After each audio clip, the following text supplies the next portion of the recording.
চলো বন্ধুরা, আজকে তোমাদের সঙ্গে একটা রেসিপি ট্রাই করা যাক। ছোটোবেলাতে মা যেভাবে ঘরোয়াভাবে চাউমিন বানিয়ে দিত ঠিক সেটাই।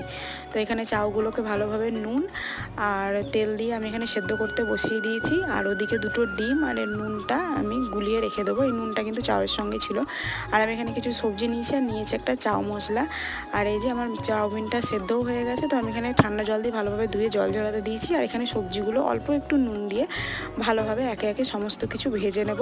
তারপরে গুলিয়ে থাকা ডিমটা দিয়ে মাঝখানে মানে আর কি গোল করে জায়গা করে সাইডে সবজিগুলো ছড়িয়ে দিয়ে মাঝখানে ডিমটা দিয়ে আমি ভালোভাবে ডিমটাও ভেজে নেবো। তোমরা চাইলে কিন্তু সবজিগুলো তুলে রেখে ডিমটা ভাজতে পারো, আমার কাছে এটাই সহজ মনে হয়, তো আমি এটাই করি। তো ভালোভাবে যখন ডিমগুলো যখন ভাজা হয়ে যাবে, তারপরে দিয়ে দেবো এখানে ওই চাউ মশলাটা দেওয়ার পর আমি এর মধ্যে দিয়ে দেবো চাউমিনটা, এবং তার মধ্যে অল্প একটু সয়া সস আর আমি টমেটো সস দিয়ে আর অল্প একটু নুন দিয়ে ভালো করে নাড়িয়ে নিলেই রেডি হয়ে গেল ঘরোয়াভাবে চাউমিন।